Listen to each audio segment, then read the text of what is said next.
estava lendo um livro que chama Davi e Golias. E nesse livro, ele falava sobre pessoas que tinham algum tipo de déficit de aprendizado, né? Dislexia, TDAH e tal. E aí a mulher falava que era interessante que as empresas conseguissem sempre ter alguém que tivesse algum tipo de deficiência de aprendizado, porque essa pessoa ia... É como se ela tivesse outros caminhos para resolver os problemas. Então, ela ia ser uma pessoa que ia ser diferente. Ela ia ter uma capacidade de resolver problemas diferente de uma pessoa normal. E aí, continua a história, amor. O Davi e Golias, ele não é um livro sobre distúrbios de aprendizagem. Ele é um livro que ele tenta focar naquelas desvantagens que todo mundo olha e fala, isso aqui é uma desvantagem, mas que, na verdade, podem ser vantagens. Até o nome, ele indica isso. É do autor Malcolm Gladwell, para quem quiser depois pegar o livro. É muito bom, eu gosto bastante desse autor. E o nome é Davi e Golias, porque quando a gente pensa no combate entre o pequeno Davi e o gigante Golias, a gente pensa, poxa, Davi estava na desvantagem, e aí muita gente que é religiosa fala, ele só venceu por conta da ajuda de Deus. Mas alguns pesquisadores israelenses falaram, olha, a história não é bem assim. Eles falaram, na região do combate, as pedras lá eram muito duras, eram muito pesadas. E o Davi era um fundibulário experiente, usava funda e era capaz de arremessar pedras a uma distância de 200 metros com precisão. Além disso, ele era muito ágil, enquanto Golias era um alvo estático, grande, pesado, com uma armadura pesada, pronta para o combate a curta distância. E ele talvez fosse um gigante mesmo. Mas vamos encontrar um motivo lógico para isso. As pessoas que são muito grandes, hoje, quase sempre elas têm um tumor na glândula pituitária. As pessoas são muito, muito altas, né? É uma causa comum para ter uma estatura maior. E dependendo do tamanho desse tumor, ele pode ocasionar uma visão ruim. Então era uma explicação do porquê o Golias podia ser muito alto, ao mesmo tempo que ele não enxergava bem, que ele tinha um escudeiro, que não era comum naquela época para um guerreiro de infantaria. Então, quando você olha essas informações, a desvantagem no Davi não é uma desvantagem. É quase como botar um sniper contra um gladiador. O sniper vai poder dar vários tiros antes do gladiador chegar perto. Então, o resultado o favorito não era o Golias, o favorito era o Davi. E aí, em um capítulo, ele fala de uma psicóloga, se eu não me engano, que ela vai dar palestra falando sobre isso que a Malu disse, né? A importância de contratar pessoas que têm distúrbios de aprendizagem, porque esses caras vão ver a vida de outro modo, vão encontrar outras soluções. Se a gente for ver, né, quanto mais diversa uma organização, geralmente melhor. Porque se numa empresa todo mundo é formado em economia... É bom também? No ponto genético também, mas pensando até em capacidade. Se todo mundo numa empresa é formado em economia pelo INSPER, todo mundo vai ter um certo viés. Você tem que pegar pessoas que são de fora, para que você tenha outras informações, né? Porque o mundo é complexo, o conhecimento é disperso pela sociedade, você tem que conseguir reunir. Tem um moleque de 21, outro de 48, né? 46. Tá com essa também agora, né? 2 aninhos, pô. 2 aninhos. E com backgrounds diferentes e tal. Isso exatamente. É muito bom. As ideias são diversas, pô. Fica mais completo. Só que quando ela foi dar essa palestra, ela foi para uma audiência diferente. Era uma audiência cheia de CEOs e de pessoas muito bem-sucedidas.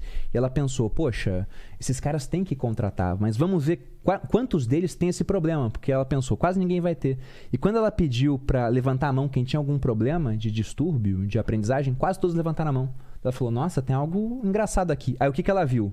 Que esses caras não conseguiam emprego quando eram mais novos. Porque eles não eram bons em redação, eles não eram bons em testes formais, então eles acabavam ficando sem emprego. Sem emprego, eram obrigados a empreender. E aí, vários empreendem, alguns vão dar certo, né? Eles vão crescer muito. E aí, esses caras só tinham ido empreender muitas vezes porque não conseguiam emprego. Que foi o caso, por exemplo, da Malu. Porque emprego formal, ela ia... Não, eu até consegui vários empregos, mas não eram empregos de carreira, né? Uma coisa tipo o que o meu pai, o que eu achava que era o sucesso, passar num concurso público. E eu ia nunca ser muito difícil para ela. Né? Provavelmente. Talvez conseguisse, mas ia ser muito difícil e doloroso o processo de conseguir. E aí, nesse livro, ele dava um teste de bolso que está longe de ser o teste adequado para diagnosticar a dislexia, porque é um diagnóstico, ele é multidisciplinar. É multidisciplinar. Depois você tem que passar num psiquiatra, várias hospital, pessoas. São várias pessoas, psicopedagogo. Não é só um cara. Mas um profissional, ele vai ter, um cara acostumado com isso, vai falar, olha, só tem que fazer o teste para garantir, porque você tem realmente todas as características. E lá era um teste que o autor falava o seguinte, esse teste ele é ridiculamente fácil para crianças, mas ele é bem complicado para um disléxico. E quando ele deu as características da dislexia, eu falei, isso aqui é a Malu todinha. Eu falei, nossa, a Malu é disléxica e ela não sabia, nem eu sabia. Aí eu tava em casa lendo, quando ela chegou, eu falei com ela, amor, vou fazer um teste com você bem rápido, é simples. Daí eram acho que 4 perguntas. Eu fiz as 4, ela ficou perdida. Ela gabaritou ao contrário o teste, né? Eu falei, você é disléxica. Daí ela falou, não sou. Como é que pode se eu fosse? Alguém ia ter visto. Eu falei, vamos fazer os testes que você é disléxica. Então, aí sempre que me perguntam isso, eu brinco. Eu falo, às vezes você só é burro mesmo. No meu caso, na inteligência limitada. Você é dislexo, Lênin? Eu acho que sim. Eu acho que sim, porque às vezes eu inverto... visivelmente, assim, eu inverto letras, assim. Mas na hora de escrever ou ler? De tudo. Principalmente na hora de ler. Ó, eu acho que o pai da Malu é, sabia? Meu pai é disléxico. Só que ele tá com 60 anos, né? É legal dizer isso. É mais comum em homens do que mulheres. É mesmo? Do que mulheres. Mas eu fui premiada. E tem um caráter genético. Então, meu pai, de fato, a gente tem quase certeza que meu pai é. E tem muita dificuldade, por exemplo, em aprender inglês. Eu só fui aprender inglês depois que eu fiz um intercâmbio. E mesmo assim, meia boca, né? Porque não foi eu tive que ler, eu sou péssima na escrita. E eu só ouço. Legenda de filme. Legenda é uma bosta pra mim. Porque, na verdade... Você tá vendo a imagem e tá passando... Até muito tempo, até tipo uns 20 anos, eu odiava filmes legendados porque eu não entendia nada. E depois que eu fiz esse intercâmbio, eu comecei a entender muito, porque eu sou boa no listening, né? Eu entendo bem, entre aspas. Aí começou a desencanar. E aí o que eu vejo? Eu adoro o filme legendado, porque é muito melhor, trilha sonora, tudo. E eu entendo um pouco do inglês. E hoje eu percebo que eu pego metade na legenda, metade no inglês. Completa dentro da sua cabeça. Tanto é que, por exemplo, se eu for assistir um filme russo, não dá. Não consigo, tipo, eu não entendo nada. Série do Netflix que não é em inglês, Dark, que era em alemão. Não, eu tive que botar em português, gente. Não tinha condições. Conseguia. Eu falei, não, amor, eu assisti um episódio. Eu falei, porque não só ler a legenda, nada. ela não conseguia. Eu não consigo. Então eu pego bastante de ouvido e bastante a leitura. E é normal, é uma das coisas que o dislexo tem, é dificuldade em aprender inglês. Eu não vou lembrar agora as perguntas, mas era tipo coisa assim, né?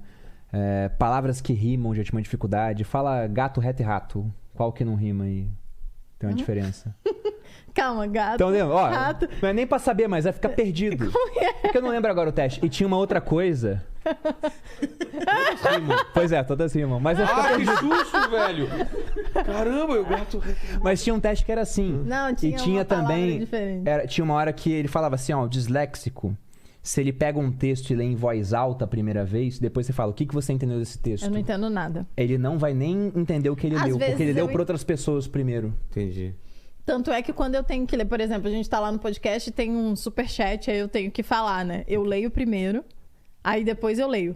Porque senão eu não consigo ler aí direto. E aí assim. você vai pra sala de aula, pelo menos quando era pequeno, era assim. Olha, Bruno, lê em voz alta. Nossa. Esse Pega trecho. essa dica dela aí. Mas eu sou Pro assim, disléxico é horrível. mas eu sou assim mesmo. Eu tenho que ler, entender, pra depois poder interpretar.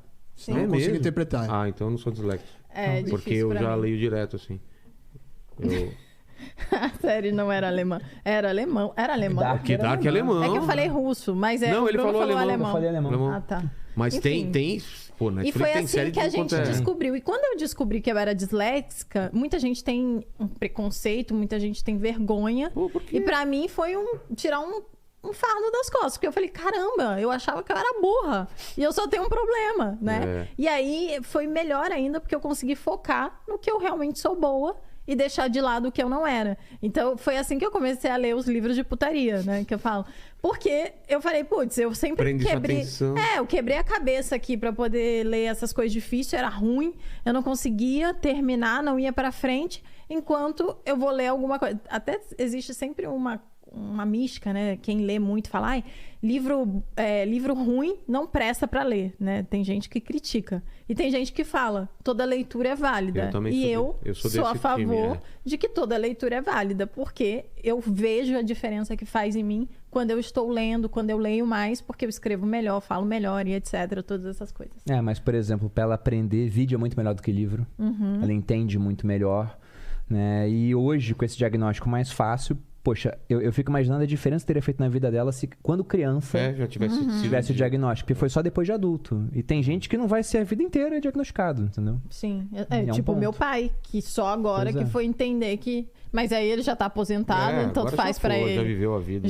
Já se virou. Mas eu não tenho nenhuma limitação, assim, nada que... Tirando, né, algumas coisas que eu driblo, tipo isso, não leio uma coisa complexa, Coloca mas no- se eu quiser, eu leio, né? Demora mais tempo, mas lê. Demoro mais tempo, aí eu também não preciso.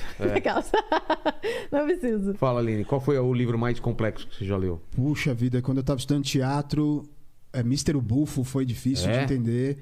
Cara, tem um livro aí que eu tentei ler de ficção científica de um chinês, velho. Nossa, mas Eu também não você foi entendi. longe. Não, em português, mas tipo... Cara, que confuso, cara, que confuso. Como é que Sonhos de era? uma Noite de Verão também pra mim foi difícil. Sério? Shakespeare, entender. Não, era doido porque era uma invasão alienígena ele descreve de uma forma totalmente diferente um plano de invasão que acontecia num tipo de um teatro 3D que acontecia, cara, um implante, cara, sabe aquela quando você começa a não entender e vai pulando página e aí fica pior e você fala, cara, eu cheguei no final e é isso. Mas será Faça um que... filme logo, pelo amor de Mas Deus. era bom? Cara, todo mundo falava que era bom. Então, como eu gosto de ficção científica e veio bem indicado, eu falei, aquilo que você falou, eu devo ser burro, não tô entendendo. Porque eu leio muita ficção científica, mas aquele eu não, porque é muito ritmo, né? Livro é ritmo. Você pega o ritmo daquele escritor, você vai embora. Ritmo Os livros que eu leio tem ritmo também. Tô zoando. Mandou bem. Fala aí, Lene. O Pedro tá pedindo pro Bruno, ó, tá vendo? Já apareceu aqui. Fala de quando você comprou ações de uma mineradora que era do Eike Batista, é isso? Foi a primeira ação que eu comprei. É mesmo? Foi. Pra ver como é que, no começo, quando o cara vai entrar no mundo de investimento, ele não sabe nada, né? Então, o que eu fiz? Isso era o ano de 2006 e